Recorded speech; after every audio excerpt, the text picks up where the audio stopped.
sobatku, dimanapun kalian berada, gimana kabarnya? Semoga kalian dan keluarga dalam keadaan baik-baik saja ya. Kali ini kita akan membahas Donghua Wo Dong Qiang Kun season 4 episode 6 yang tayang hari Sabtu ini. Namun sekali lagi Mimin ingatkan, ini hanya sekedar bocoran spoiler yang episodenya rilis tanggal 23 Desember 2023. Jadi, jika narasi dan video berbeda, mohon dimaklumi ya. Untuk kalian yang penasaran tentang cerita Wo Dong Qiang Kun season 4 episode 6 ini yang tayang 1 minggu sekali. Oke, langsung aja kita ke ceritanya, gas.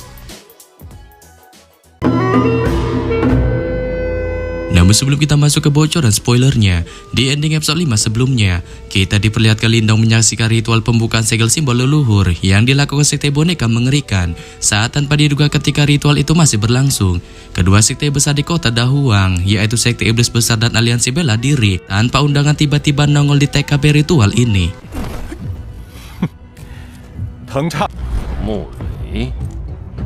Ya, mana setelah kedatangan kedua sekte besar itu, ketua sekte Mule dan Wujong pun segera mengungkapkan alasan kedatangan mereka ke basecamp sekte boneka ini, bertujuan untuk merebut harta karun yang sedang dimurnikan ketua sekte Tengsa bersama antek-anteknya itu. Sebab mereka merasa penasaran dengan harta karun itu yang menurut mereka sebuah barang bagus. Namun ketua sekte Tengsa yang merasa simbol leluhurnya itu sepenuhnya milik sekte bonekanya segera menunjukkan genderang perangnya untuk melindungi simbol leluhur itu. Dengan segera ia memerintahkan para anggotanya untuk menghabisi siapa saja yang berani menyenggol simbol leluhurnya. Hal ini pun lantas menyebabkan ketua sekte Mule dan Wujong yang melihat genderang perang yang ditunjukkan ketua sekte Tengsa itu tak punya pilihan selain melakukan buah kuhantam melawan si ketua sekte boneka itu.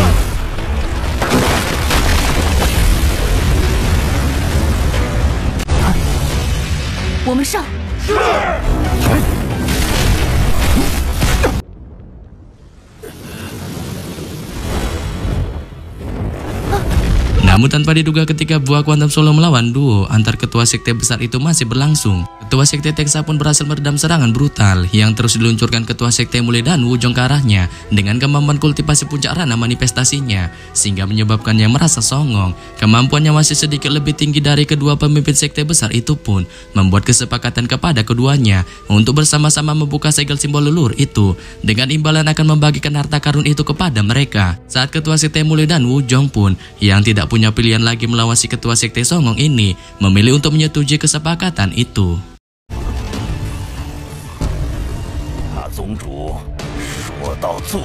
Dan setelah kesepakatan telah disetujui, ketiga ketua sekte besar itu pun segera melakukan ritual untuk membuka segel simbol leluhur dibantu para tetua lainnya.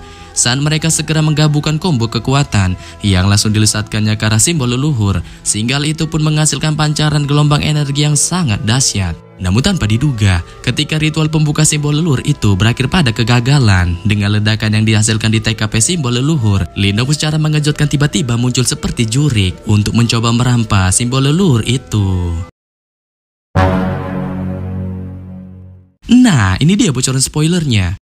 Setelah Lindong secara mengejutkan tiba-tiba muncul seperti jurik untuk mencoba merampas simbol leluhur itu, ketika ketua sekte Tengsa mengalami kegagalan dalam ritual yang mereka lakukan untuk membuka segel simbol leluhur itu, Lindong pun tanpa basa-basi segera mengambil simbol leluhur itu dengan kemudian menyerapnya ke dalam jimat batu misterius yang dimunculkan di telapak tangannya. Sebelum pada akhirnya, di bawah tatapan terkejut terheran-heran semua orang, ia pun memutuskan untuk ngibrit kabur seedan-edannya dengan sosoknya perlahan berubah menjadi bayangan hitam yang cepat kilat melarikan diri dari Gunung Yin. Sontak saja melihat simbol leluhur secara membagongkan berhasil dirampas oleh Lindong. Keributan dan kejulitan pun mulai pecah di wilayah sekte boneka dengan semua orang tidak menyangka simbol leluhur itu berhasil dirampas oleh seorang pemuda tengik bau kencur yang notabene masih memiliki kultivasi rendah. Saat hal ini pun juga membangkitkan kemarahan yang membara para praktisi sekte boneka. Dengan segera dua tetua bawaan dari ketua sekte Tengsa spontan mengeluarkan teriakan kerasnya saat keduanya memerintahkan semua para praktisi sekte bonekanya untuk mengejar Lindong tanpa membiarkan sedikit pun pemuda titisan Cilong itu bisa kabur dari wilayah kota bonekanya. Sebelum kemudian tatapan keduanya beralih ke arah Tengsa yang ada di belakang mereka.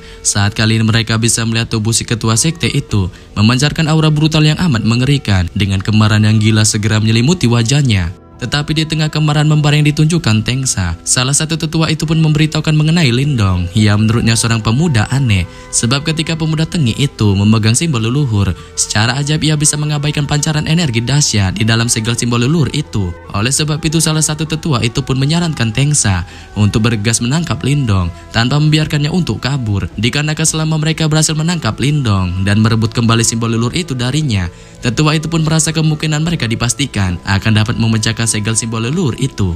Yang hal ini pun lantas membuat Tengsa yang mendengar saran dari tetua sekte bonekanya itu spontan meredam emosi membara yang melonjak di wajahnya. Saat itu pun secara membahlulkan digantikan tawa si kopret dan juga orang mengerikan yang mengitari sekujur tubuhnya, sebelum pada akhirnya dengan suara ledakan bang yang sangat dahsyat, tubuhnya pun tanpa diduga seperti jurik tiba-tiba menghilang dari hadapan kedua tetua sekte boneka itu, sehingga menyebabkan kedua tetua itu pun spontan memunculkan raut wajah terheran-heran. Bersama setelah menghilangnya Tengsa seperti jurik, para praktisi boneka yang tak terhitung jumlahnya pun juga menyerbu ke depan untuk mengejar Lindong. Saat mereka bergerak dari segala arah, berkerumun melindungi pemuda titisan Jilong itu. Sebelum kemudian dalam waktu singkat, setelah berhasil menutup setiap jalur pelarian Lindong, mereka pun segera memunculkan energi Yuan yang sangat kuat di telapak tangan mereka.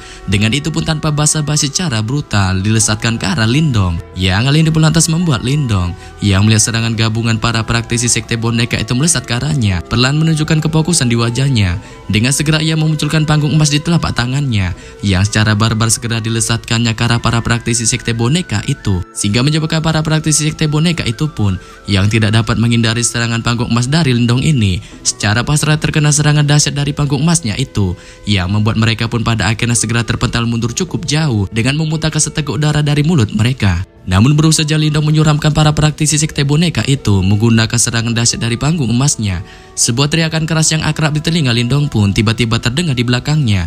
Saat ketika ia melihat ke arah TKP asal suara itu, ekspresinya pun spontan tiba-tiba berubah serius, dikarenakan ia bisa melihat asal suara teriakan keras itu ternyata berasal dari si pria kekar Chao Jen yang merupakan musuh bebuyutannya sewaktu pertarungan melawannya di kota boneka, sehingga membuat para praktisi lain dari sekte boneka yang mengetahui pemuda pencuri simbol leluhur itu adalah Lindong masing-masing segera memunculkan kejulitannya atas pemuda titisan Jilong itu, dengan sebagian dari mereka mesarkas nyali tingkat tingginya yang berani menampakkan batang hidungnya di kota boneka ini, apalagi mencuri simbol leluhur. Padahal dari kenyataannya dirinya telah lama dijadikan target penangkapan sekte boneka, dikarenakan ia secara barbar telah menculik Tengle, putra dari si ketua sekte Tengsa. Hal ini pun lantas membuat kemarahan segera melonjak di wajah para praktisi sekte boneka itu.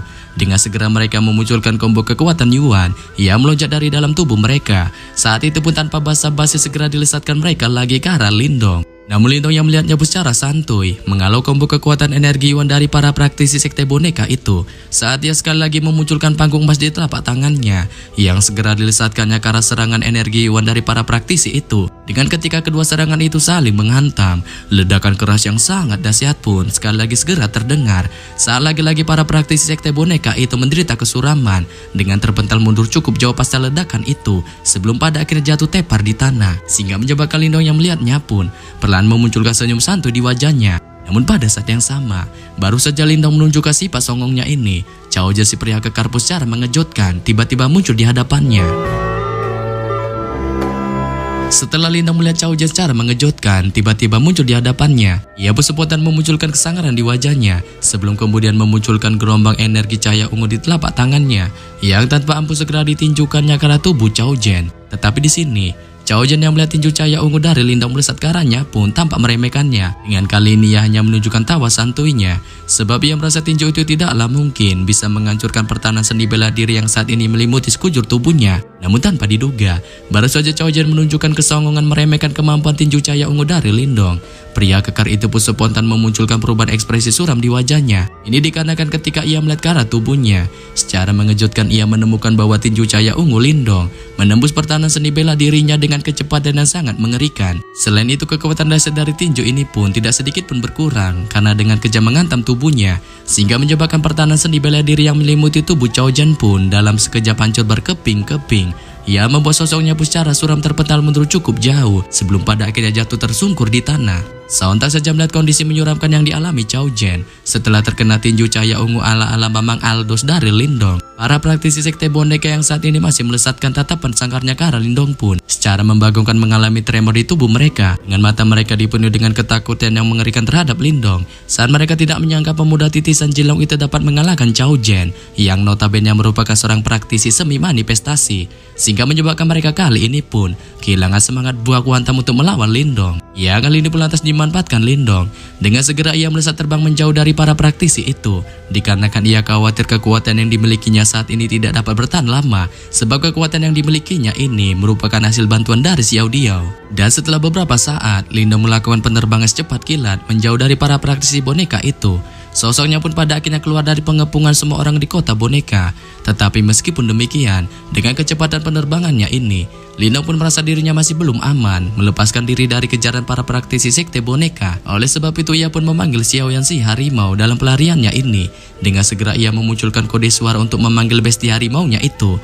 Saat ketika kode suara darinya itu terdengar, raungan keras harimau pun tiba-tiba terdengar di kegelapan malam yang gelap gulita. Dengan segera setelah raungan keras itu, silau cahaya merah yang ternyata adalah Xiaoyan pun segera muncul di samping Lindong sebelum kemudian membawanya untuk kabur. Namun pada saat yang sama, baru saja Lindong melakukan pelariannya di punggung Xiaoyan, sebuah ledakan keras pun tanpa diduga terjadi di depan mereka, diikuti juga dengan kemunculan Tengsa.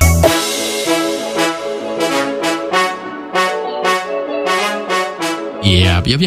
Sampai di sini saja saya menyampaikan bocoran spoiler Wudong Qiangku Season 4 episode 6 yang bertayang Sabtu ini. Akhir kata saya ucapkan bye-bye.